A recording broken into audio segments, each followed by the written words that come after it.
Então, pessoal, todo mundo esperando. Tô eu aqui num sufoco, sem saber se ia dar, se não ia. Oi, Fernanda. Oi, Adenira. Adenir. Carol, Leonardo. Tá maluco por quê, Léo? Tá doido? Por causa de quê? Marcos, Pedro, meu querido. Jéssica, ô Pedro, sua imagem aí do Instagram é a mesma que você tem no WhatsApp? Ah, minha linda Larissa, gente, vocês têm que seguir o perfil Criminais, viu?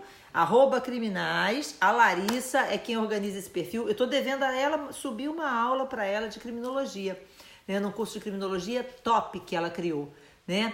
Vamos que vamos, gente, vamos que vamos. Enfim, a gente tá aqui. A gente prometeu uma live ontem, hoje não tinha live dentro do nosso cronograma, a live era ontem, mas ontem eu estive com um problema muito sério aqui na minha casa, que hoje também tá, viu? Não tô assim, mas hoje está um pouco melhor do que ontem, que é o seguinte, a gente tá com muita chuva e muito vento, e aí a minha internet fica oscilando. E a minha... Beleza, Micaele, pode deixar que eu vou falar, tá? E a minha... Luz fica caindo também, né? Não dá para fazer com o link da aula interativa, porque o link é do Zoom, né? Então, eu acho melhor a gente fazer aqui. O link do Zoom, eu preciso do CERS e preciso de uma internet top. E aí fica mais difícil da gente fazer. Então eu acho melhor a gente fazer aqui, mas eu tô com vocês lá. Eu hoje ainda não consegui, por conta desse problema da energia e da internet, responder o pessoal no grupo de WhatsApp, mas eu vou fazer isso agora de noite, assim que eu terminar. O Alexandre tá falando ali, Alexandro tá falando ali que tá terminando as aulas, graças a Deus. Exatamente, prova daqui a pouco, agora a gente tem que acelerar. Né, tem que dar um gás aí. E aí, novamente, gente, é importantíssimo. A Evelyn entrou, ainda bem, Evelyn. Fica aí direitinha que a gente vai poder você me ajudar aí nessa live, tá? Mas vamos lá. Então, a Micaele pediu para eu falar sobre os crimes contra a dignidade sexual, sobre a alteração da lei, né? Isso? As teses arguídas em sede de preliminares precisam ser arguídas também no mérito? Calma, vamos falar isso também. Então, anotando aqui essa pergunta. Mas vamos lá, gente. Então, a Micaele, ela perguntou... Ô, meu anjo, que bom, viu, Cibele? Precisa assistir todas as aulas do banco? Não, não há necessidade. As aulas do banco tem aquelas que estão em amarelo, que são as aulas principais. Essas tem que assistir de qualquer jeito, viu? Você vai me encontrar, fica tranquilo, Rafa. É Rafa Cinecom. Enfim, vai me encontrar, fica tranquilo, viu? Eu vou estar aqui o tempo todo no WhatsApp, você vai falar no Instagram, você vai falar comigo, eu vou criar uns grupos de WhatsApp, vai ser tranquilo. Mas vamos lá, Micaele, então vamos falar sobre os crimes contra a dignidade sexual e se tem chance ou não de aparecer na prova alguma coisa sobre a alteração legislativa. O pessoal tá me ouvindo ou não? Porque a Maria Aparecida tá dizendo ali que ela tá sem som. Vocês estão me ouvindo ou não estão ouvindo? Estão ouvindo? Estão ouvindo? Me diz aí se estão ouvindo. Botem coraçõezinhos e me falem se está ouvindo direitinho. Talvez se estiver travando é por conta da minha internet, tá? Então tá, beleza. Então se estão me ouvindo, de boa. Então vamos nós, gente. Então a primeira coisa é a questão dos crimes contra a dignidade sexual. Lógico que eu não vou falar de penal, mas eu vou falar da parte que me toca, que é a parte de processo. Então, a grande preocupação em relação aos crimes contra a dignidade sexual é cair alguma questão relacionada à aplicação da lei. Então, a gente tem que lembrar que o que a gente tem, veja, é o surgimento de duas leis em 2018 que alteraram os crimes contra a dignidade sexual. Então, uma delas é, na verdade, a Lei 13.718, que, dentre o muito que ela faz, altera a natureza da ação penal, que antes era de crime de ação penal pública condicionada, regra geral, e depois da Lei 13.718, passou a crime de ação penal pública incondicionada. Então reparem, e aí eu sempre coloquei esses exemplos, seja nas aulas de primeira fase, né, tanto para as questões de primeira fase quanto para as questões de segunda fase, sobre a possibilidade de cair uma questão relacionada a isso.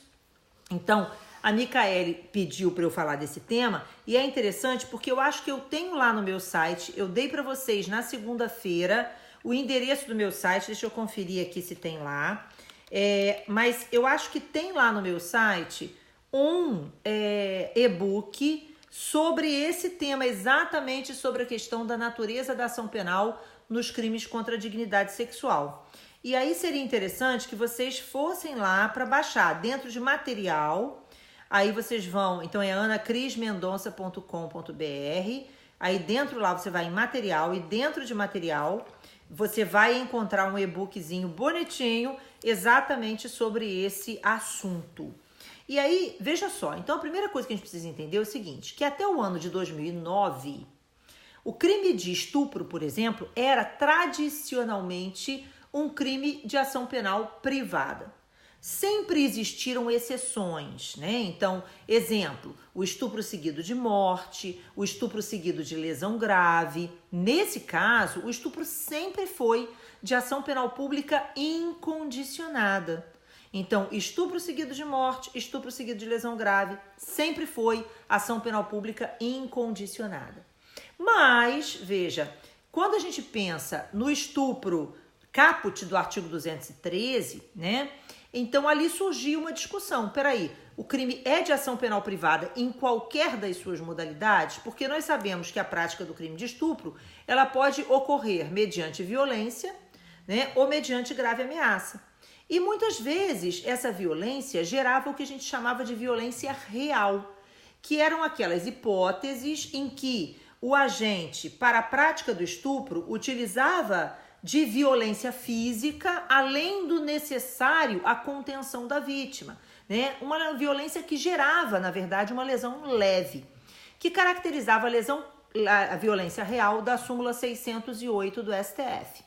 Então, o STF sempre entendeu que o estupro praticado com violência real caracterizava um crime complexo e que, por conta disso, também seria uma infração de ação penal pública incondicionada. Então, eu preciso que você entenda isso, que até o ano de 2009, o crime de estupro era, regra, ação penal privada. Exceções, estupro seguido de morte, estupro seguido de lesão grave, estupro praticado mediante violência real. Então, o estupro com violência real era também ação penal pública incondicionada. Além de algumas outras exceções pontuais que existiam no artigo 225 antes da reforma em 2009. Só que quando surge em 2009 a Lei 12.015, né, o crime de estupro ele passa a ser um crime de ação penal pública condicionada, mas continua mantendo algumas exceções. E quais seriam essas exceções? Então, o estupro seguido de morte, estupro seguido de lesão grave, porque sempre foi de ação penal pública incondicionada, estupro mediante violência real, da súmula 608, e o estupro praticado em menor de 18 anos ou pessoa vulnerável. Nesse ponto, a gente tem que lembrar que os tribunais entenderam que se o estupro fosse praticado numa pessoa que fosse estivesse temporariamente vulnerável, não é uma pessoa vulnerável, mas tipo assim, a mulher bebeu demais e aí estava bêbada e aí foi estuprada. Então, nesse caso, o agente até responderia pelo estupro de vulnerável, mas a natureza da ação penal seria de ação penal pública condicionada, porque a vítima, no seu estado normal, ela teria condições de decidir se ela queria representar ou não. Então, quando a gente fala que o estupro de vulnerável era um crime de ação penal pública incondicionada, a gente tem que lembrar que quando aquela vulnerabilidade fosse realmente uma vulnerabilidade permanente e não uma vulnerabilidade temporária apenas no momento da prática do ato, tá? Bom, fato é, gente, que então a gente tinha essa regra na cabeça entre o ano de 2009 e o ano de 2018. Que regra é essa? O que é que eu tenho que ter atenção? Então, 2009 até 2018, regra do estupro, crime de ação penal pública condicionada à representação. Exceções seriam de ação penal pública incondicionada, o estupro seguido de morte, o estupro seguido de lesão grave, o estupro praticado em menor de 18 anos ou pessoa vulnerável e o estupro com violência real da súmula 608, que apesar das alterações legislativas, veja, ainda existia ali a súmula sendo aplicada pelo STF e pelo STJ. O problema é que em 2018, a 13.718 altera a natureza da ação penal nos crimes contra a dignidade sexual, fazendo com que todos eles passem a ser crimes de ação penal pública incondicionada. Então, qual é a pergunta-chave que pode aparecer na nossa prova no domingo a respeito disso, né? E que provavelmente a Micaela está pedindo para eu conversar sobre isso em função dessa situação. Vamos imaginar o seguinte exemplo hipotético.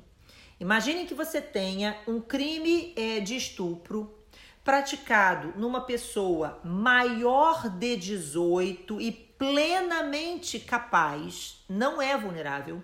Então, a vítima é maior de 18, a vítima é plenamente capaz e ela foi vítima de um estupro mediante ameaça em data anterior à entrada em vigor da Lei 13.718, que é de setembro de 2018. Então, imagine que tenha sido assim, um crime de estupro praticado na Joana, mediante ameaça, Joana é plenamente capaz, foi praticado no mês de julho de 2018. Nessa situação, veja, naquela ocasião, ao tempo do crime, né, o crime era, de acordo com a lei penal, um crime de ação penal pública condicionada à representação. Embora hoje ele seja um crime de ação penal pública incondicionada. Então, qual é a consequência disso? Peraí, vamos imaginar a seguinte hipótese. A denúncia foi oferecida na data de hoje pelo Ministério Público. Então, hoje, 2019, o Ministério Público oferece denúncia contra o Pedro por um crime de estupro praticado por ele em julho de 2018, de estupro praticado mediante ameaça. Nesse caso, gente, o Ministério Público não tem legitimidade. Porque ao tempo do crime, né, o crime era de ação penal pública condicionada à representação. Quer dizer, o MP não tem legitimidade, partindo da premissa de que a vítima não representou. Então, imagine que a vítima tenha dito expressamente que ela não queria representar contra o autor do fato. E mesmo assim, o Ministério Público ofereceu a denúncia sob o argumento de que o crime hoje é de ação penal pública incondicionada. É hoje, mas o que interessa é na data do fato, né? Então, na data do fato, o crime era de ação penal pública condicionada e, portanto, é exigível a representação da vítima, sem a qual está ausente uma condição específica de procedibilidade e o Ministério Público não pode oferecer a denúncia, certo? Então, o que você teria que sustentar? Você teria que sustentar que o MP, veja, neste caso, embora titular da ação penal, dependeria para o oferecimento da denúncia da manifestação de vontade da vítima. Então, se a vítima disse que não queria representar, então, veja, está ausente uma condição específica de procedibilidade e a denúncia não poderia ter sido recebida, né? Então, é um exemplo que a gente tem de uma questão possível na prova. Então, pode ser uma questão de prova e pode ser um dos argumentos da nossa peça prático-profissional. Imagine uma resposta à acusação que você tenha que elaborar nesse sentido, nesse contexto. Aí, a Deusimari está perguntando ali quando entrou em vigência a lei. Foi em setembro. Eu vou te dizer aqui agora. Peraí, ó. Código Penal, muito bem. O nosso mozão, gente, ele tem isso bonitinho, tá? Tem inclusive a redação antiga do artigo 225, Então, a redação da natureza da ação penal, no Código Penal, no crime de estupro, no crime contra a dignidade sexual, está no artigo 225. Então, essa lei 13.718, ela é do dia, ela está lá, de 24 de setembro de 2018, mas ela foi publicada no Diário Oficial no dia seguinte, então no dia 25, ela entrou em vigor no dia 25 de setembro, tá? Então, do dia 25 de setembro em diante, o estupro passou a ser de ação penal pública incondicionada.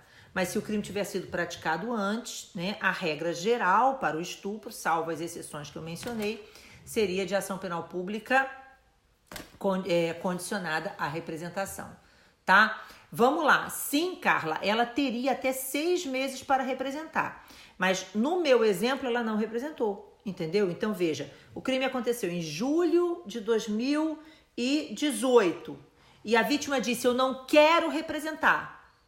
E aí ela tem 6 meses para representar, contados da data em que ela soube quem era o autor do fato, né? Mas imagine essa hipótese, exemplo clássico. A vítima foi vítima de estupro. Num primeiro momento, ela compareceu na delegacia, indicou lá que foi vítima do estupro, não sabe quem a estuprou. Então, ela quer que o inquérito seja instaurado e que a investigação aconteça. Aí o delegado instaura o inquérito, investiga o fato, e aí chegam os indícios de autoria, né? Surgem suspeitas de que a pessoa que teria praticado o estupro era o namorado dela, entendeu? Que estava com uma máscara, sei lá. E aí ela, quando fica sabendo que quem estuprou era foi aquela pessoa, ela diz: eu não quero esse processo, eu não quero representar. Então ela disse que não quer representar, e se ela não quer representar, o MP não pode oferecer a denúncia. Agora, lembrando, gente, que representação é, na verdade, uma manifestação inequívoca de vontade. Então, se a vítima tiver comparecido na delegacia e na delegacia tiver apenas prestado um depoimento, mas do qual se extrai que ela quer aquela investigação, veja, a representação já está nos autos. Então, esse depoimento da vítima, do qual eu extraio a vontade dela na investigação, do qual eu extraio a vontade dela no processo, já caracteriza a representação. Aquilo já é a manifestação de vontade da vítima, que configura a condição específica de procedibilidade, certo? A condição específica de procedibilidade necessária ao ajuizamento da ação penal. Agora, a gente tem que lembrar que a vítima, ela, mesmo tendo representado, ela pode se retratar da representação, desde que ela faça isso antes do oferecimento da denúncia.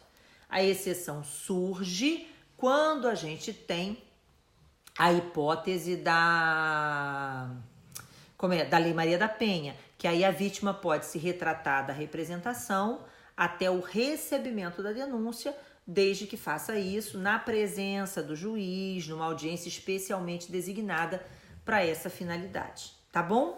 É entendido, gente? Então a gente não pode esquecer. Aí alguém perguntou aqui, peraí, já vou falar do CTB, peraí. Assim, a pergunta da Nessa foi a seguinte, ela perguntou desde lá no início, Maiara, peraí só um pouquinho. A Nessa perguntou assim: as teses preliminares na peça prático-profissional precisam ser repetidas no mérito? Não. Existem as teses que são arguídas em preliminar e as teses que são arguídas no mérito. As teses preliminares geralmente são teses processuais. Ou, quando não são teses processuais, são teses que de alguma forma repercutem com o processo. Então, eu vou te dar um exemplo. Causas extintivas de punibilidade são teses que vigoram, elas flutuam tanto nas preliminares quanto no mérito.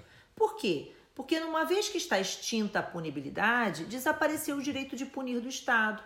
E desaparecendo o direito de punir do Estado, desaparece também o interesse em agir. Qual é a utilidade de um processo se você tem ali uma extinção da punibilidade? O Estado não tem direito de punir, não tem por que processar o agente, né? Então é uma tese que vai transitar tanto no mérito quanto na preliminar. Mas, veja, não precisa colocar 2 vezes na prova. Aliás, a gente tem o hábito de achar que a gente precisa escrever das preliminares, do direito, do mérito e tal. E não precisa, você pode simplesmente vir redigindo a sua peça, independentemente de colocar um título, né? Agora, se você for colocar título, isso foi uma pergunta até que me fizeram ontem, né, no grupo do WhatsApp. Se você for colocar um título, por favor, não coloque. Aliás, não foi no grupo do WhatsApp, não, foi aqui no direct do Instagram. Não coloque títulos esdrúxulos, títulos diferentes, tá? Então, assim, ainda que sejam títulos com relação ao assunto que está sendo tratado, procure manter títulos padrão, porque para evitar a discussão da identificação da peça, tá? Porque se você coloca um título diferente, o corretor pode achar, não, ela pode ter combinado com alguém, né? Então, assim, esse título aqui pode ser uma marcação ou identificação de peça. Então, evite coisas diferentes, tá? Então, coloque títulos que sejam padronizados, certo? Então, dos fatos, do direito, aí dentro do direito, das preliminares, do mérito, ou não precisa diferenciar preliminares de mérito.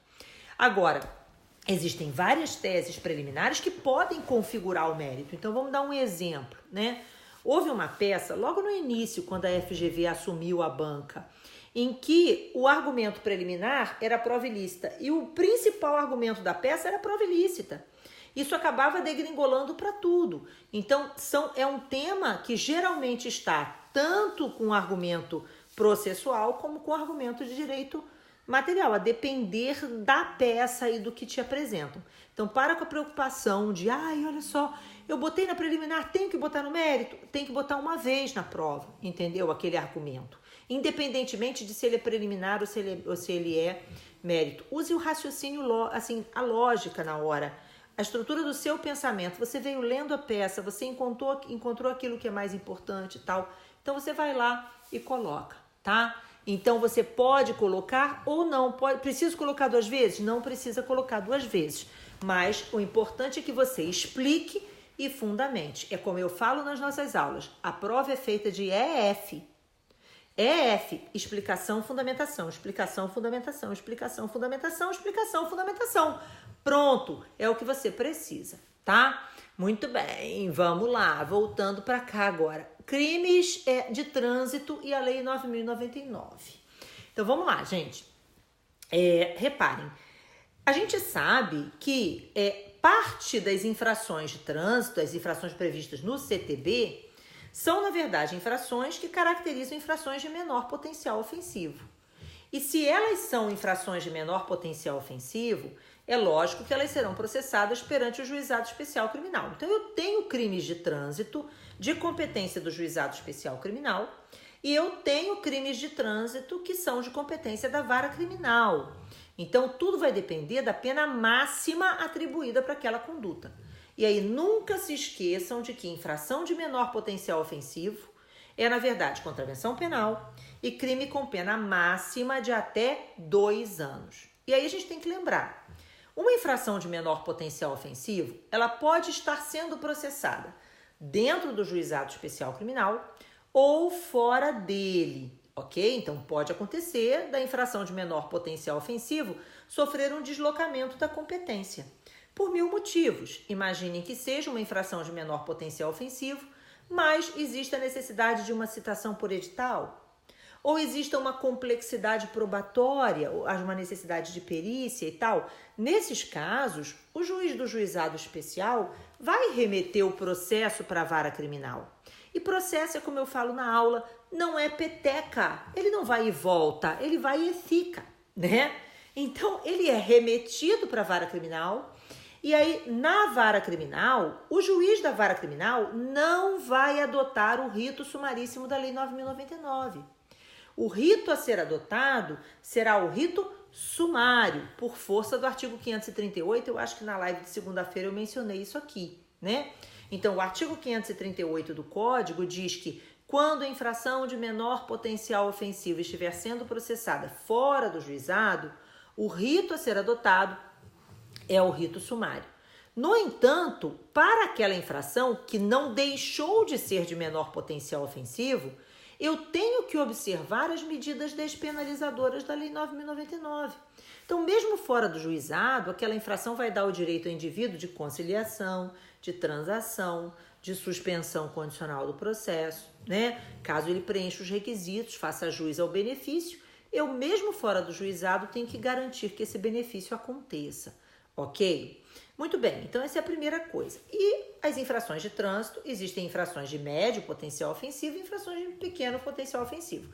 Então a lesão corporal culposa de trânsito tem pena de até 2 anos, né? E suspensão da habilitação para direção do veículo automotor. Peraí, então, nesse caso, tem uma pena acessória, sim, mas o que interessa é a pena privativa de liberdade.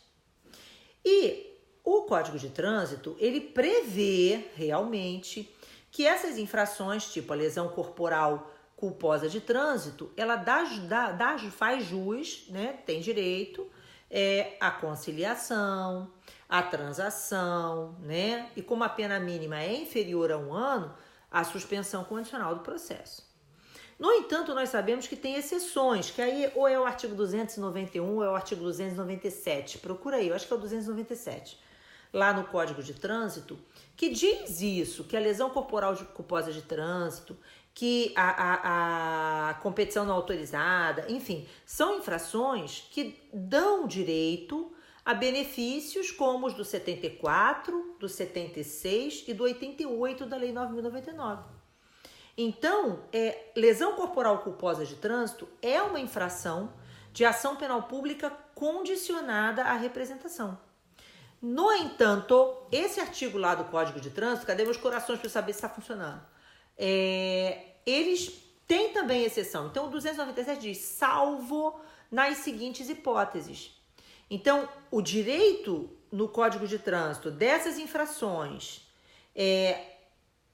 poderem ter conciliação, transação, exigência da representação na lesão corporal culposa ali do trânsito, tem como exceções, hipótese número 1, se o indivíduo, então, não vai ter direito à conciliação, à transação e à representação para a lesão leve culposa, né, no caso a lesão culposa, quando o indivíduo estiver dirigindo embriagado ou sob efeito de substância psicotrópica. Quando ele estiver participando de competição não autorizada, tá? Que é o racha, né? O pega, sei lá. E, finalmente, quando ele estiver dirigindo a uma velocidade 50 km superior à velocidade permitida naquela via. Então, nesses casos, veja, não se aplicam as medidas despenalizadoras do artigo 74, 76 e 88 da Lei 9.099, mas ainda é possível a suspensão condicional do processo que está no artigo 89. Então, novamente, lesão corporal culposa de trânsito, tá? E o indivíduo está embriagado, então é pública e incondicionada, não tem direito à transação nem à conciliação. Lesão corporal culposa de trânsito e o indivíduo está dirigindo a uma velocidade 50 km acima da permitida na via. Então, mesma coisa. Então, isso tem que olhar no CTB. Peraí, deixa eu ver se eu acho aqui. Se é o 291 ou 297. Evelyn, dá uma olhadinha aí pra mim. Vê se você acha. Achei aqui, Código de Trânsito. Peraí. Deixa eu procurar aqui, que eu nunca sei de cabeça. É um inferno astral esse troço. Eu quase não dou aula de Código de Trânsito. Aí,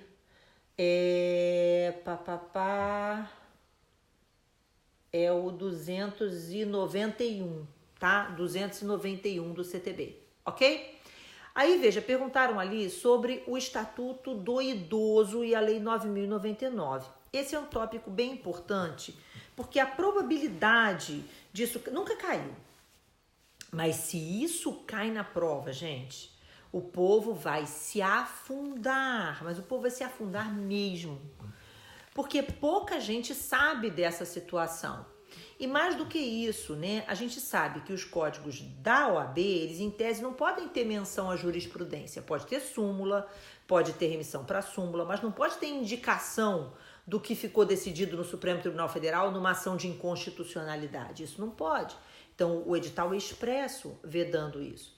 Então, o que acontece aqui, né? O que acontece é o seguinte, a gente precisa ter atenção nessa situação. O Estatuto do Idoso, quando ele surgiu, ele tinha por objetivo garantir, antes de qualquer, muito, dentre os aspectos importantes do Estatuto do Idoso, era garantir ao idoso o acesso à justiça, né? Então, acho que deve ter sido mais ou menos assim. O legislador, né, tá lá, ele tem um assessor, né, o deputado tem um assessor, aí ele vira para o assessor, qual é o rito mais rápido aí no processo civil? Ah, o sumário. E qual é o rito mais rápido no processo penal? O sumaríssimo. E aí pegaram e colocaram lá uma porcaria de um artigo no Estatuto do Idoso, que, salvo engano, é o 94, né, artigo 94, deixa eu ver se é isso aqui, estadual, papapá, cadê? Enfim, então o que acontece? Tem um artigo, que é o artigo 94, esse artigo ele diz o seguinte, que aos crimes previstos no Estatuto do Idoso, então, aos crimes previstos no Estatuto do Idoso, que tem pena máxima de até 4 anos, tá? Então, aos crimes previstos no Estatuto do Idoso, cuja pena máxima seja de até 4 anos, tá? O rito aplicável é o rito sumaríssimo da Lei 9.099 de 95. O problema é que quando a gente pensa na Lei 9.099, no rito sumaríssimo da Lei 9.099, a gente imediatamente pensa assim, transação penal, conciliação. E aí, quando surgiu o Estatuto do Idoso, surgiu um mega problema. Porque todo mundo falou assim, peraí, então se eu praticar um crime contra um idoso que tenha pena de até 4 anos, eu vou ter direito a benefícios que eu não teria se eu praticasse o crime contra o novo? Era algo meio surreal, do tipo assim, bata no velho, não bata no novo. Tipo, maltrate o velho, não maltrate o novo, porque se você maltratar o velho, você vai ter direito a benefícios que você não teria. Surreal! Isso foi absurdo, foi um escracho, uma palhaçada. Então, o que aconteceu foi que foi ajuizada uma ação direta de inconstitucionalidade, tá? Mas não é assim não, e aí, olha só, não é assim não, hein? Foi ajuizada uma ação direta de inconstitucionalidade contra esse artigo 94 do Estatuto do Idoso. Porque seria absurdo que a pessoa que, veja, a transação penal, principalmente a transação penal, é um instituto aplicável no caso de infrações de menor potencial ofensivo. Mas aquela infração do Estatuto do Idoso, que tem pena de até 4 anos e que é praticada contra o idoso é a vítima, ele não é o infrator, ele é a vítima, né? Então, essa infração, ela vai ter direito, o cara vai ter direito a um benefício que ele não teria se essa infração tivesse sido praticada contra outra pessoa? Que isso? Então, isso é muito absurdo. Aí, houve essa ação direta de inconstitucionalidade e o STF, então, não declarou a inconstitucionalidade do artigo 94, não. Mas disse que o artigo 94 tem que ter interpretação conforme. E o que isso significa? Significa que aplica-se apenas a fase processual da Lei 9.099. É apenas o rito sumaríssimo. O que a gente chama de rito sumaríssimo dentro da Lei 9.099? Rito sumaríssimo dentro da Lei 9.099 é apenas a fase da audiência de instrução e julgamento. Então, aquela fase preliminar, que tem conciliação, que tem transação penal, de jeito nenhum, entendeu? Então, é apenas o rito, é apenas a fase processual, que é, na verdade, o artigo 81 da Lei 9.099 de 95. Então, se você quiser se lembrar disso, tá?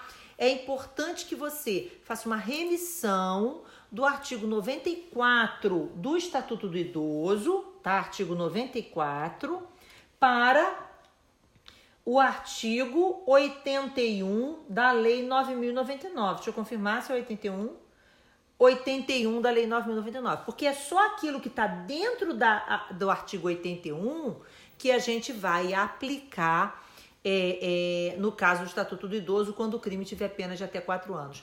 A preocupação ali, exatamente, né? Daniel também está falando lá, é garantir celeridade ao processo, né, para que o idoso possa rapidamente alcançar o título executivo para executá-lo na esfera civil, porque afinal de contas ele é idoso, né? Então essa é a ideia. Entendido, gente? Ficou claro, tá?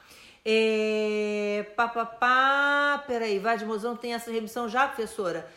Eu acho que tem, mas não tenho certeza. Dá uma olhada nisso, tá? Dá uma olhada nisso.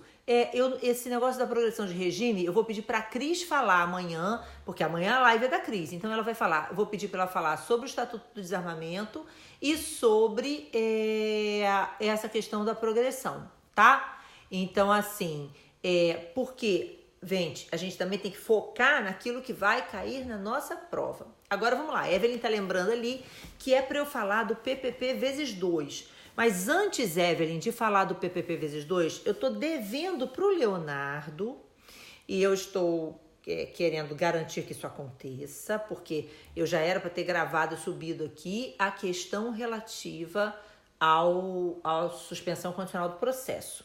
E eu não consegui subir por conta dessa história da luz. Então, eu acho que é melhor, antes de eu falar do PPP vezes 2, a gente falar um pouquinho sobre essa situação.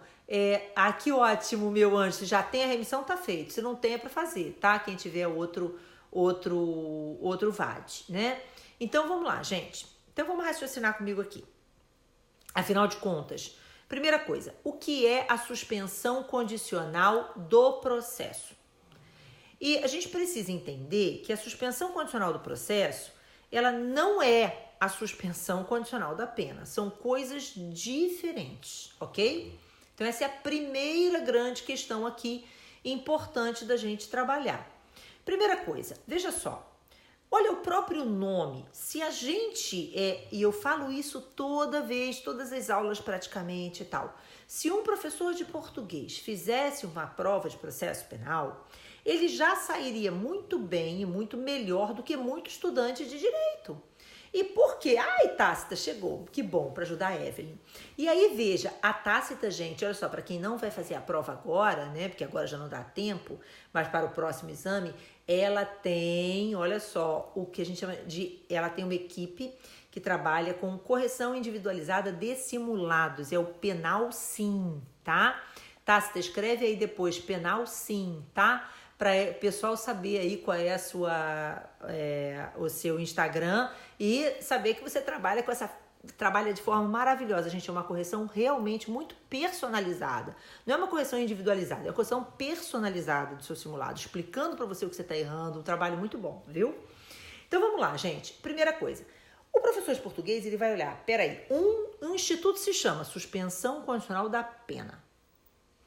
O outro instituto se chama Suspensão Condicional do Processo. Bom, é evidente que a suspensão condicional da pena depende de uma pena aplicada. Eu não posso suspender uma pena se a pena não existir, né? Então, é preciso que o indivíduo tenha sido condenado para que o juiz possa, então, aplicar para este indivíduo a suspensão condicional da pena. A suspensão condicional da pena, ela pode ser aplicada na própria sentença. Então, o juiz pode, no momento em que condena o acusado e condena esse acusado a uma pena de até 2 anos, preenchidos os requisitos dos artigos 77 e 78 do Código Penal, né? O juiz, então, pode suspender a execução da pena desde que esse indivíduo cumpra determinados requisitos. Só que a gente precisa ter atenção, porque o instituto da suspensão condicional da pena, embora num primeiro momento pareça muito interessante para uma pessoa, veja, é interessante em termos, porque aquela pessoa foi condenada. E o nome dela vai para o rol dos culpados. Se ela praticar outro crime, além de perder o benefício, né? Ela também vai ser considerada reincidente, ela vai ter maus antecedentes, etc.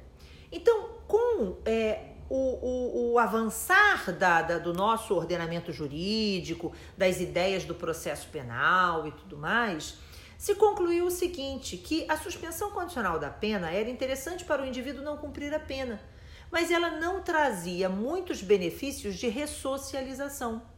Porque, vamos ser sinceros, se esse cara foi condenado e o nome dele foi para o rol dos culpados, e ele tem antecedentes, veja, vai ser mais difícil ele conseguir emprego. Tudo bem, ele não vai ter pena para cumprir porque está suspensa. Mas e o emprego, como é que fica? Né? Porque o empregador vai mandar ele embora. Ele foi condenado, ele vai ter mais dificuldade de conseguir um emprego, ele vai conseguir... Entenderam? Então, o grande problema, deixa, se Deus quiser. Então, o que você tem? Você tem, na verdade, que o benefício existia, mas ele não era tão bom. E aí, veja, quando surge a Lei 9.099, a Lei 9.099, ela resolve, né, um problema que, olha só, já existia há muito tempo. Há muitos anos antes da Lei 9.099, já queriam introduzir dentro do ordenamento jurídico uma antecipação desse sursi. Peraí, se o cara for condenado, eu vou suspender a pena dele. Mas e se eu desde logo desse a chance do processo ficar suspenso e ele nem condenado for? E aí surge então o artigo 89 da Lei 9.099 de 95. Reparem que a Lei 9.099 fala de suspensão condicional do processo. Então o que vai ficar suspenso? O processo. E aí veja, o processo vai ficar suspenso e se ele cumprir direitinho todas as obrigações, aí no final daquele período de prova, veja, ele vai, obviamente, ter o direito de ver extinto o processo e a punibilidade. E aí ele não chegou a ser condenado. E aí eu vou perguntar para você, muito assim, de leve, para a hora da prova você lembrar disso. Se você fosse o acusado, e essa é uma dica importante na hora da prova, por exemplo, quando você estiver fazendo uma peça de memoriais, quando você estiver fazendo uma peça de apelação. Então, quando você prepara os seus memoriais, né, lá como advogado do acusado, se você fosse o acusado, eu pergunto a você, você ia preferir a suspensão condicional do processo ou a suspensão condicional da pena? Né? Então, veja só, é muito mais benéfico para o indivíduo a suspensão condicional do processo porque ela vai evitar uma condenação. Então, se eu tivesse que postular algo primeiro, eu ia primeiro pretender a suspensão condicional do processo. E aí falar para o juiz, olha, caso não entenda Vossa Excelência, então, se ele for condenado, aí, então, veja só, que seja aplicado o sursi. Então, a suspensão condicional do processo, ela é anterior ao sursi, tudo bem? Agora, em geral, a pessoa que tem direito à suspensão condicional do processo é aquela pessoa que, se lá na frente fosse condenada, faria jus ao sursi. Então, quais são os requisitos para a suspensão condicional do processo? Primeiro, tem que haver processo.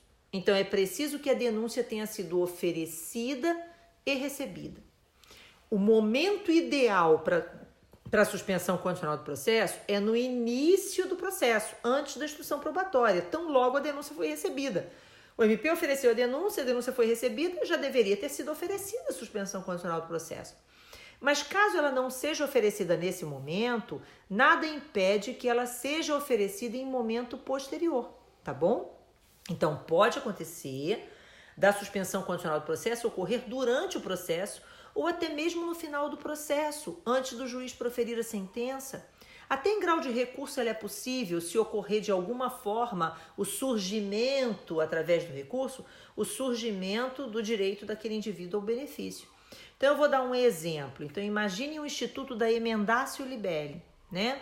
Então, a denúncia ela foi oferecida, ela foi recebida, o processo aconteceu e no final, na hora de dar a sentença, o juiz verificou que o crime, na verdade, nunca foi aquele, que o tipo penal estava errado.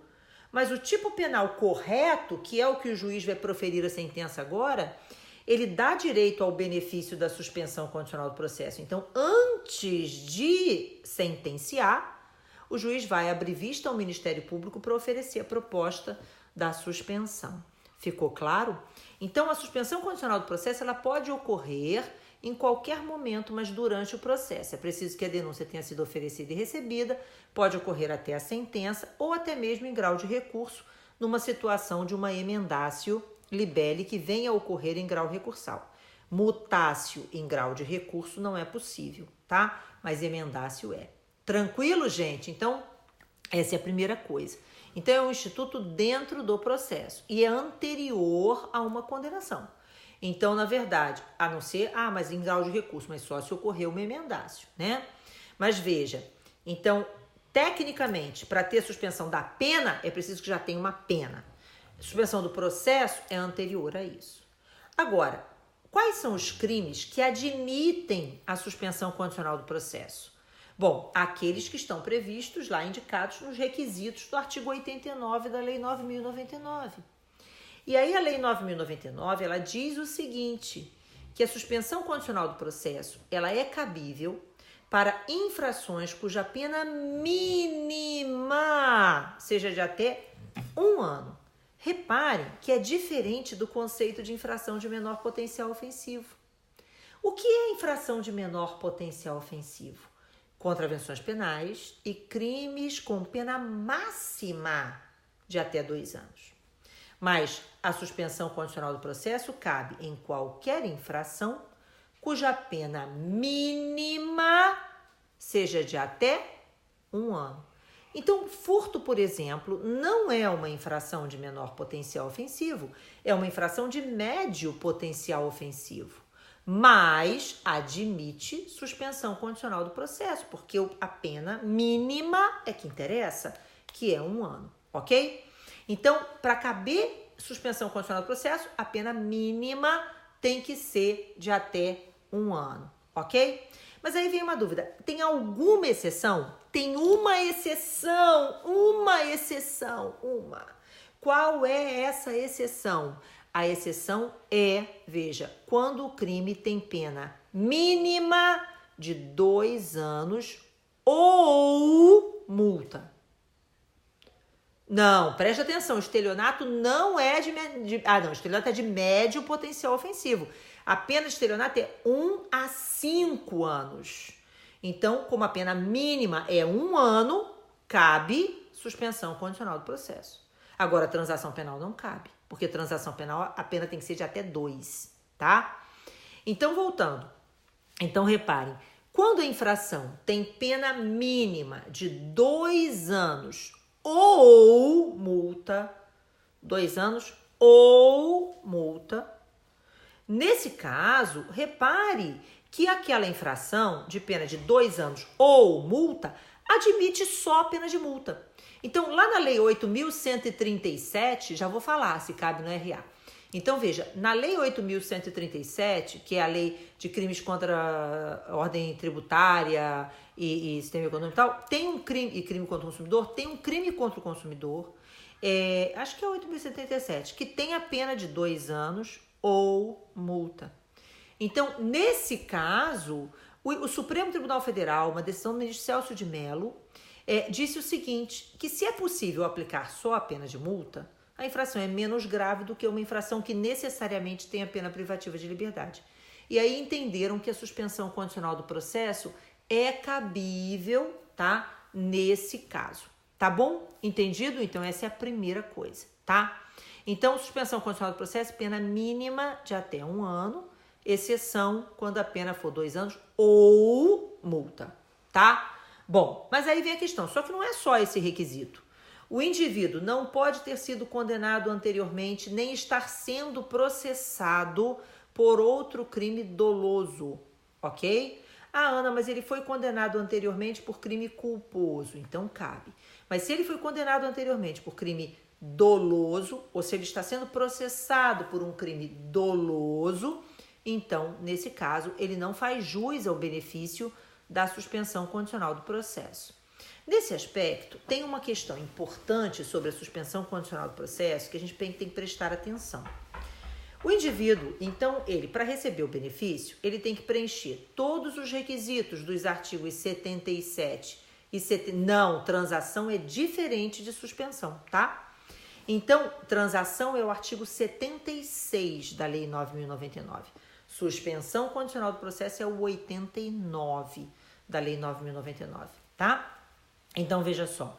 Então, voltando. Então, o que você tem? Então, imagine que o indivíduo preenche todos os requisitos do artigo 77 e 78 da Lei do Código Penal, que são os requisitos do SURSI, que também são exigidos para a suspensão condicional do processo. Bom, ele não está sendo processado por crime doloso e não foi processado nem condenado por crime doloso. Muito bem. Ele preenche os requisitos. A infração tem pena mínima de até 1 ano. Nesse caso, cabe ao Ministério Público oferecer a proposta de suspensão condicional do processo, tá? Então, cabe ao MP oferecer a proposta de suspensão condicional do processo. E aí, veja, mas Ana, o juiz não pode aplicar de ofício? Não. Prestem atenção na súmula 696 do Supremo Tribunal Federal. O STF estabelece que a proposta de suspensão condicional do processo é discricionariedade do Ministério Público. Então, na verdade, o MP que vai analisar se o indivíduo preenche os requisitos ou não e oferecer a proposta. E aí o indivíduo tem que aceitar essa proposta. Então, depende de oferta e aceite, né? Muito bem.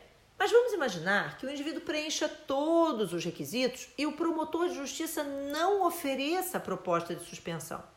Nesse caso, diz a súmula 696 que você tem que fazer uma remissão do artigo 89 da Lei 9.099 para a súmula 696 do STF.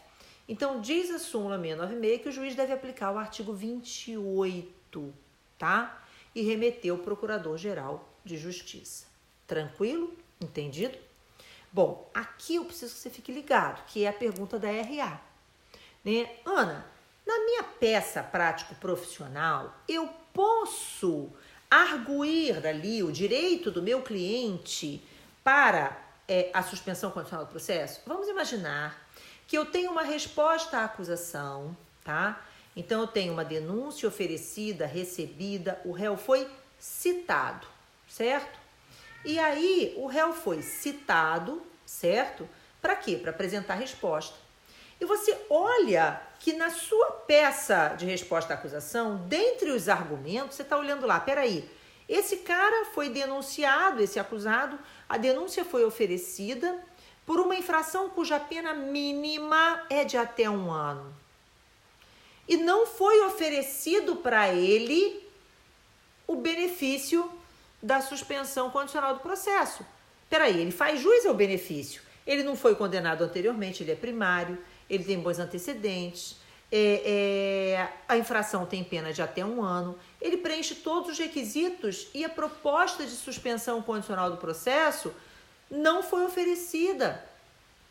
Então, nesse caso, peraí, o que eu, advogada dele, vou dizer? Dentre os meus pedidos, eu vou sustentar que existe uma nulidade pelo não oferecimento da proposta de suspensão condicional do processo e que ela deve ser oferecida.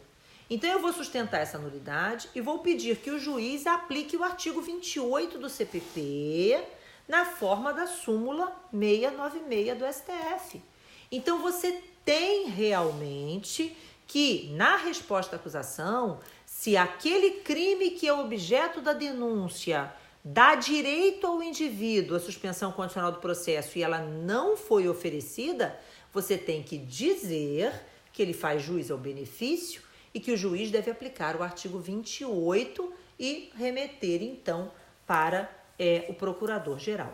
A mesma coisa você vai fazer nos memoriais. Veja, em memoriais você também vai dizer isso e a nulidade vai ser sustentada no 5644, tá? Então, você vai dizer, peraí, a infração é uma infração com pena mínima de até 1 ano. O indivíduo preenche os requisitos para a suspensão condicional do processo. E, portanto, ele faz jus ao benefício. E se o Ministério Público não ofereceu a proposta, caberá ao juiz aplicar o 28, remetendo ao Procurador-Geral de Justiça na forma da súmula 696 do STF. Entendido? Então, você pode sustentar isso, tanto na resposta à acusação, como nos memoriais, como também, veja, numa eventualidade de uma desclassificação em apelação. Se você sustentar a desclassificação e o crime cair para uma hipótese com pena de até 1 ano, pena mínima de 1 ano, e o indivíduo faz jus ao benefício, você pode sustentar, tá bom? Tranquilo, gente? É um dos seus pedidos, realmente, no caso de resposta à acusação e tudo mais. Aí alguém... deixa eu continuar aqui, rapidinho, só falar uma coisa. Quando o indivíduo recebe a suspensão condicional do processo, então vamos imaginar, o benefício foi oferecido, a proposta foi oferecida pelo MP, o acusado aceitou, o juiz vai suspender o processo por um prazo de 2 a 4 anos. Tudo bem? Então pode estipular 2, pode estipular 3, pode estipular 4, tá? E aí ele aceitou a proposta e tá lá cumprindo o período de prova, que a gente chama, que é o período da suspensão condicional do processo. Geralmente se marca uma audiência, isso acontece, esse nome dessa audiência é comum para toda audiência que vai estabelecer condições. Então, assim, quando o Ministério Público oferece a proposta de suspensão condicional do processo, ele aceita.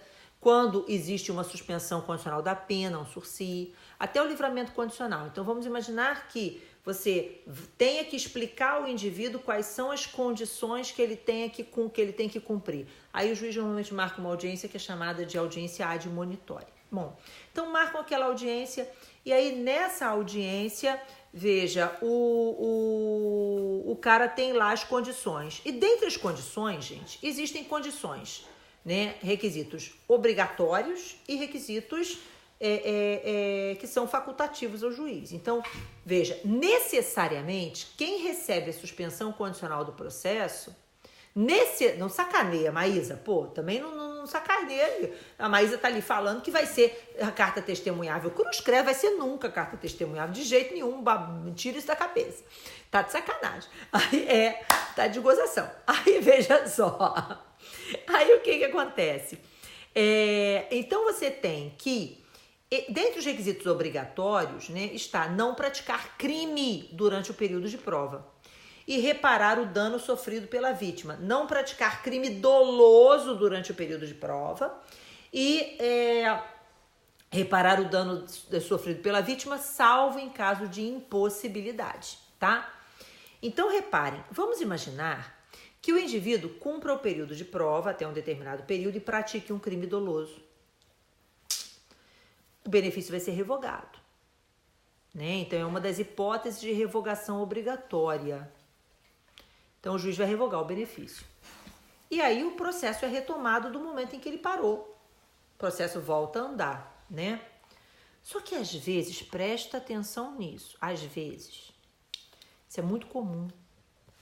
O cara cumpre os 2 anos do período de prova e a gente só descobre que ele praticou durante aquele tempo um crime doloso depois. Os tribunais entendem, e isso se cair não vai cair na peça, se cair vai cair numa questão, tá? Mas assim, os tribunais entendem que o período de prova vai ser revogado e o processo vai voltar, ainda que ele já tenha cumprido o período todo, mas se o crime doloso tiver sido praticado naquela época, entendeu? Então ele tá nos 2 anos e um crime praticado aqui, mas eu só descubro desse crime depois, certo? Então, eu não preciso, para revogar o benefício, eu não preciso da condenação pelo crime novo. Eu preciso da prática e do processo por um crime novo para que o benefício seja revogado, tá bom? É entendido, gente? Vai, vocês vão pegar a vermelhinha de qualquer jeito, gente, já tá na mão, se Deus quiser, tá? Com certeza tá na mão. Então, essa questão era importante que eu queria conversar com vocês hoje sobre a suspensão condicional do processo. O que é o negócio da prova? Não, cara, tinha uma porra nenhuma.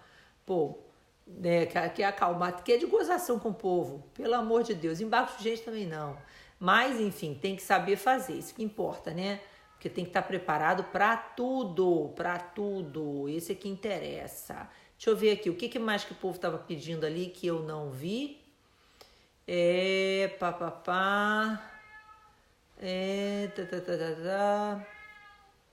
A gente não sabe, né, gente? Não pode... requisitos da prisão preventiva, que a pessoa estava perguntando, né?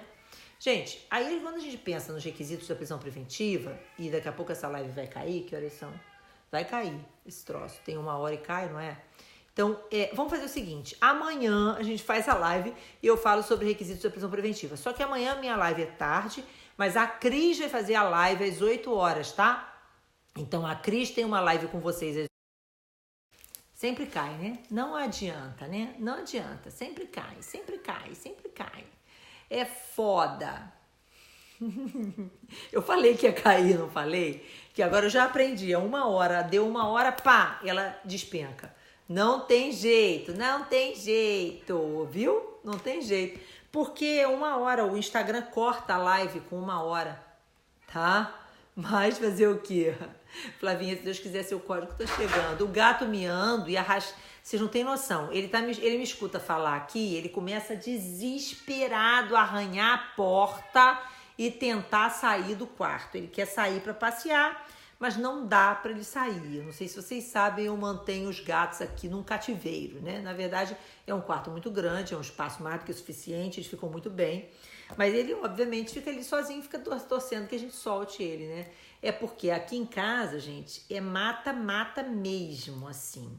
E aí eu tenho muito medo dele se perder na mata e um bicho pegar. Eu sei que gato, todo mundo diz que volta. Mas acontece que eles não nasceram aqui. Então eu tenho a sensação de que uma coisa é um gato que nasceu no lugar, né? Então assim, mas ele fica miando ali quando escuta a gente falar, sabe? Aqui. Então ele quer sair dali, tadinho, estão em cárcere. E não é só isso, os cães também, né? Então, para proteção dos gatos, mas ali eles ficam... Não dá para sair com ele não, Davi. Eu, qualquer hora, tiro foto e boto, tá? Mas assim, não dá porque senão meus cães... As fêmeas, não. Mas para eu soltar ele, eu tenho que trancar a casa toda e tenho que tirar a Stark daqui. Porque senão eu não consigo fazer mais nada, né? Eu fico aqui com o Stark... Enfim, igual uma doida. Olha lá, vem ele. Que é, Janjão? Vem cá, filho, vem. Vem aqui para as pessoas verem você. Vem aqui. Vem aqui, vem. Vem, meu filho, vem. Não. Olha o barulho dele respirando, tá vendo? Ó. Sunny, vem cá, Sunny. Vem, Andy, vem. Vem, Andy. Sunny. Sunny que gosta de vir. Vem cá, Andy, vem. São 4 cães, viu? E aí o gato ali fica, né? Enfim. Pepper, vem cá, filha, vem. Ela vem. Vem, Pepper, vem, filha. Vem aqui, filha. Ó. Vem, filha, vem aqui, vem. Vem, mamãe. Ah, que linda.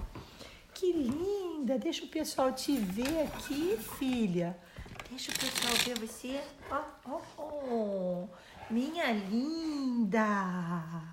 Minha linda. Mostra o rostinho lá, filha. Ó, viu? Ela nem é das maiores, viu? Vem, Pepe.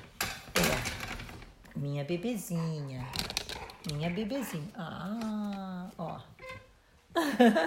Então, mas assim, são lindos, viu? Vocês precisam ver os 4. Vem, Sunny. Sunny, vem cá. Vem, filha, vem. Vem, Sunny, não quer não? Ih, tá chovendo, tá todo mundo preso o dia inteiro. Aí tá... Enfim, voltando. Então, olha só, gente... Então, o que a gente... aqui fica tudo roxo. Aqui eu fico... Tem dia, gente, que a maquiagem tem que tapar. Porque eu fico com isso aqui, ó, tudo roxo. Porque de manhã eu tô dormindo e Pepper faz muito isso. Ela vem e mete o patão assim na minha cara pra me acordar. E aí, pô, a raça é Bernese, tá? Boiadeiro Bernês, né? Então, vamos lá, gente. Então, aqui, quando a gente pensa... E aí algumas pessoas perguntaram sobre requisito preventivo. Eu vou deixar o requisito preventivo para falar amanhã. Mas é importante que a gente fale sobre a diferença entre transação penal e suspensão condicional do processo. Isso realmente é importante. A Vensane, ó. Por que é importante? Porque se você confundir os dois institutos, a coisa complica, né? Você não pode... Não, sem ficar me chamando. Olha isso. Então...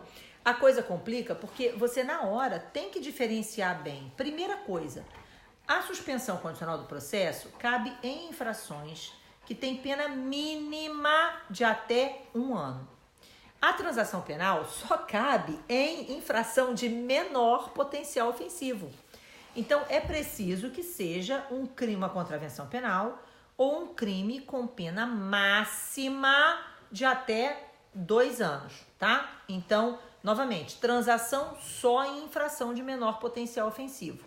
Suspensão condicional do processo, infrações com pena mínima de até 1 ano. A transação penal é pré-processual. Então, ela acontece antes do processo. Então, a transação penal, ela vai ocorrer na infração de menor potencial ofensivo antes da denúncia ser oferecida.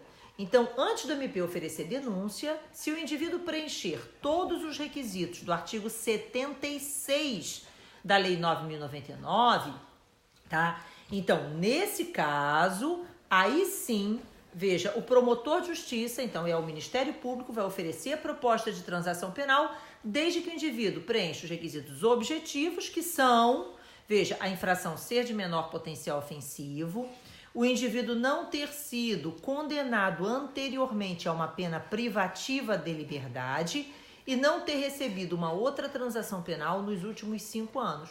Então, nesse caso, ele preenche os requisitos objetivos, só que existem requisitos subjetivos. E quais são os requisitos subjetivos? A personalidade do agente, a conduta do agente em sociedade, os mesmos do artigo 59, tem que estar preenchidos. Mas tudo isso está no artigo 76 da Lei 9.099 de 95, tá? Então, o que acontece? A transação não é imediatamente após o termo circunstanciado, não. Então, o termo circunstanciado é lavrado na delegacia, é remetido ao juizado especial e aí no juizado vai ser marcada a audiência preliminar.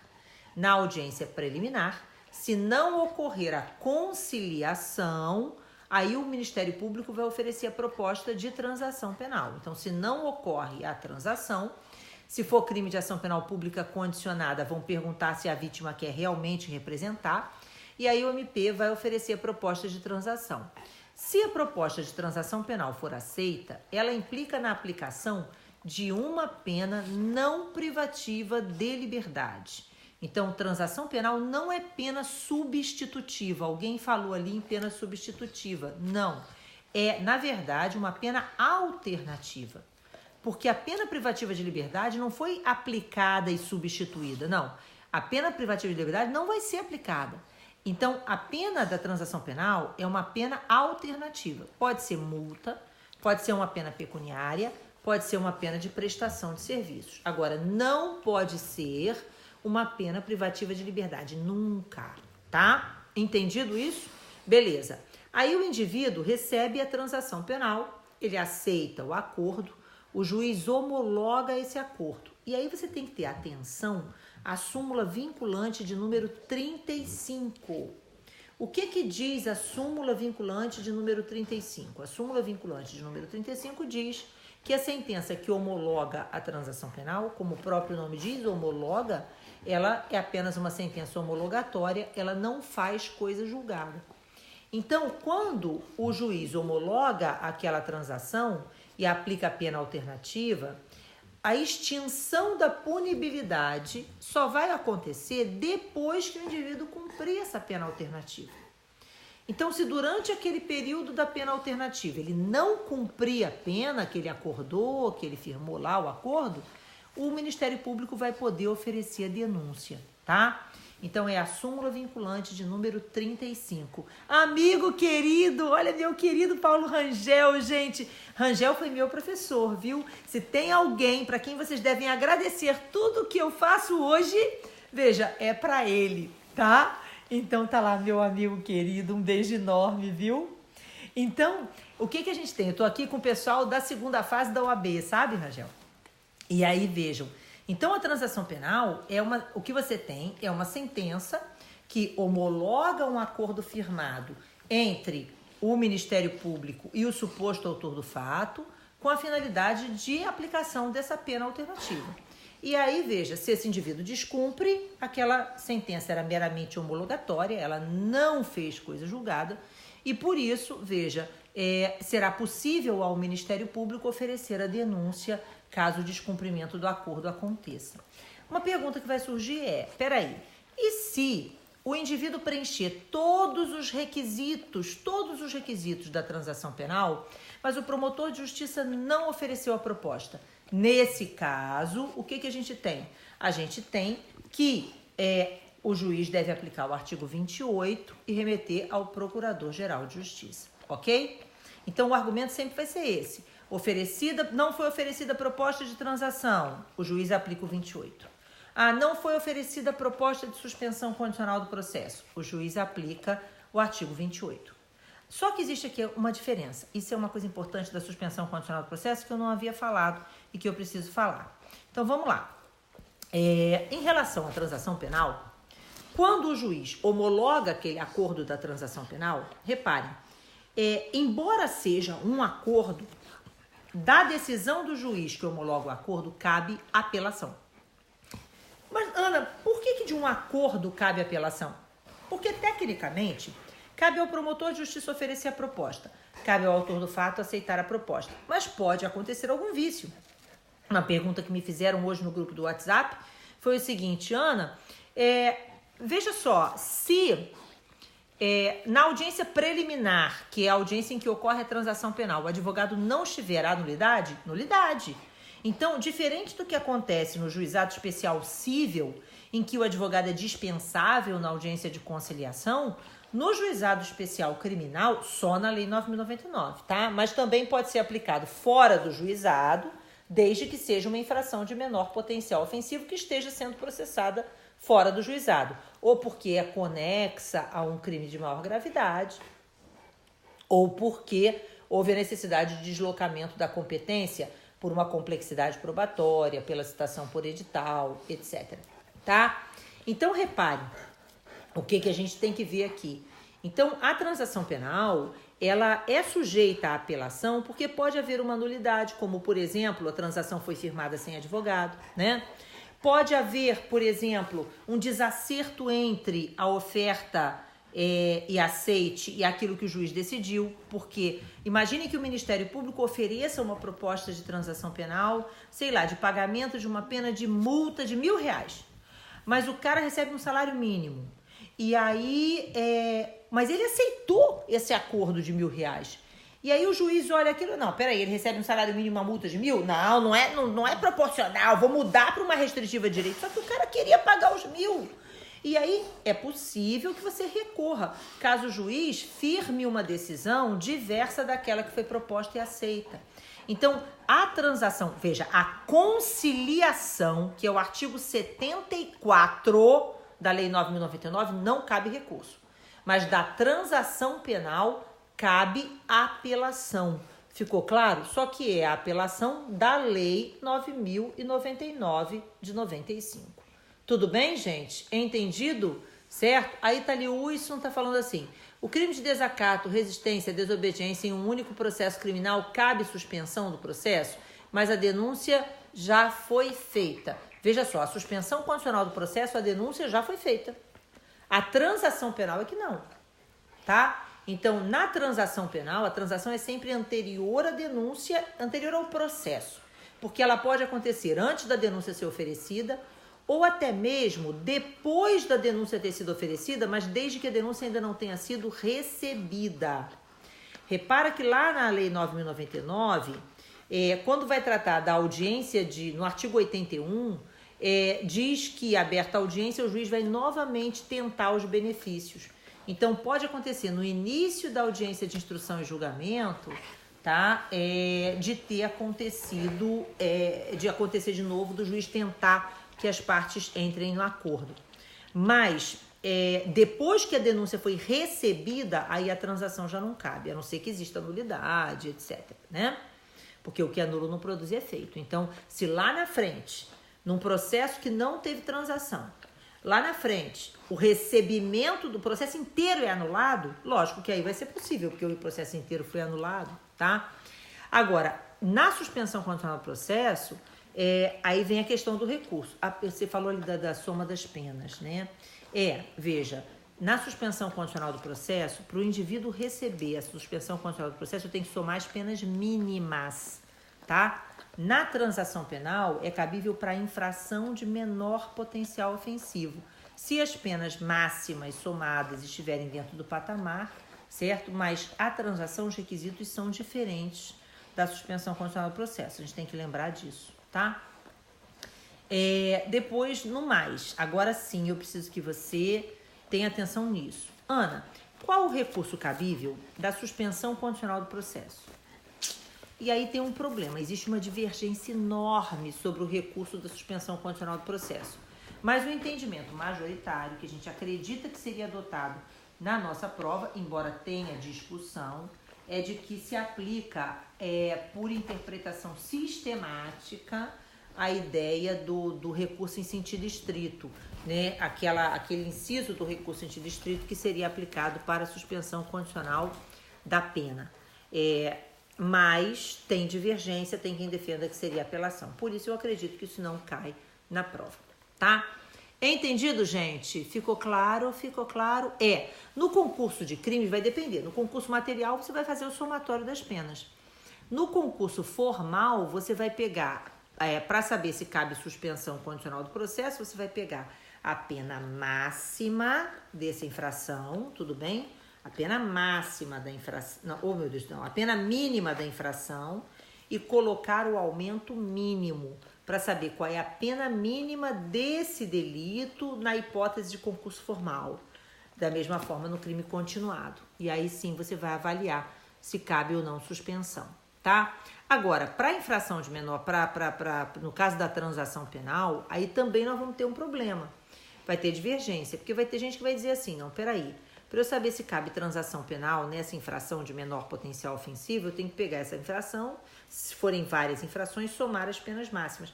Só que se você raciocinar, a lei, ela fala o seguinte, que ainda que fora do juizado especial, em razão da conexão e da continência, para a infração de menor potencial ofensivo, será benefício a conciliação à transação. Peraí. Então, se eu tenho um crime de ameaça, que tem pena de até 6 meses, conexo a um crime de roubo, que tem pena de até 10 anos, em relação à ameaça, vai ser cabível transação? Vai ser cabível suspensão? Vai ser cabível? Então, por que eu não poderia aplicar no concurso material? Então, tem divergência e isso é meio complicado. Eu também acho que a prova tenha pouca probabilidade de cobrança nesse sentido. Mas como você vai estar lá como advogado do acusado, do autor do fato, sempre defenda o que é melhor para ele. Tá bom? Daniel, meu querido, eu vou estar aí em Salvador, tem uma palestra, eu acho que, não sei se é na Universidade, na UFBA, não sei qual é de dia 5, viu? Dia 5 agora, tá? De setembro, logo, logo eu tô por aí, tá? Vamos nós. Entendido, gente? Então, eu não faço aposta, isso, Divago, eu não faço aposta de jeito nenhum. Aposta é indução a erro. Nada de apostas, certo? Então amanhã a gente tem um encontro, eu vou botar lá, vão lá no meu site para pegar eu vou divulgar ainda essa palestra, tá? E eu tô lá em Salgueiro, em Pernambuco, junto com Maísa na ESA, no dia, como é o dia? 31 de agosto, antes de eu ir para Salvador, eu vou para Salgueiro, no interior de Pernambuco, né, Maísa? Bota aí, tá?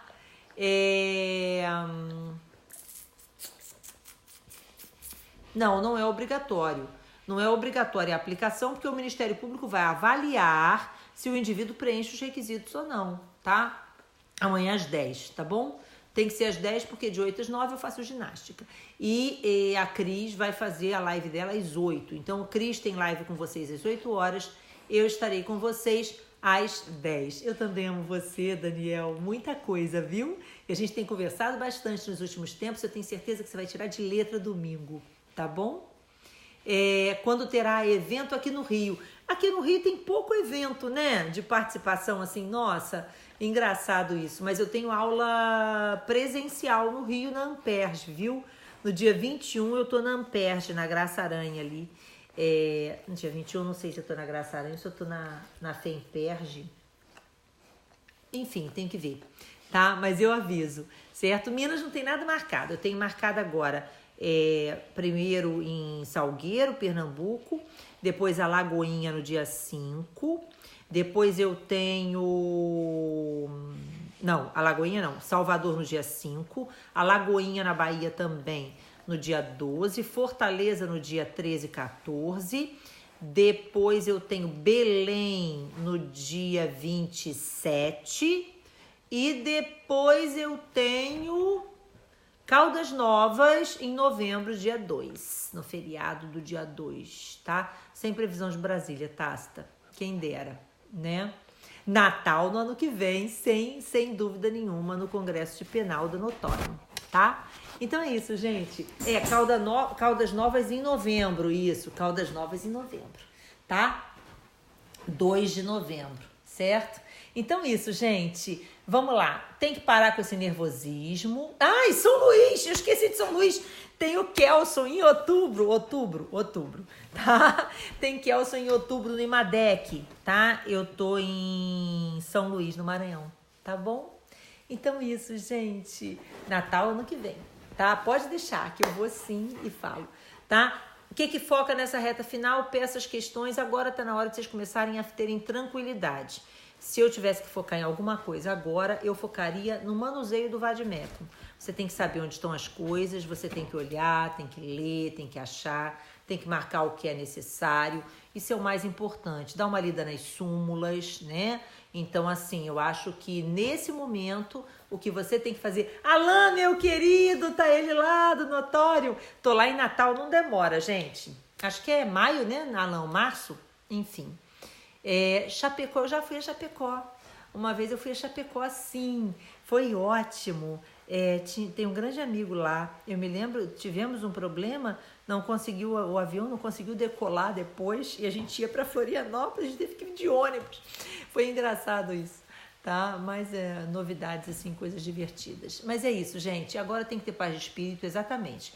Para isso a gente está aqui com vocês. Amanhã eu tô de novo. Sexta-feira tem aula ao vivo lá no YouTube, tá? E 15 e 16 de maio, em Natal, no Congresso de Penal, tá? Eu tô colocando lá no meu Insta e no meu... Eu vou botar um destaque no Stories ali, para vocês terem acesso direto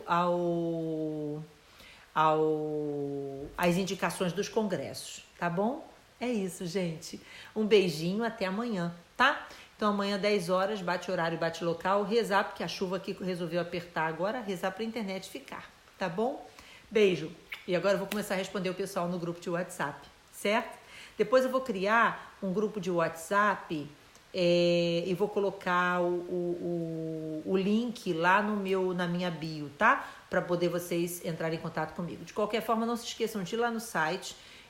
Tem lá o e-book da ação penal nos crimes contra a dignidade sexual e eu vou fazer aqui continuação daquele nosso e-book e vou postar também do e-book que eu postei na segunda-feira, que é em relação às peças e principais argumentos de mérito, tá bom? Beijo.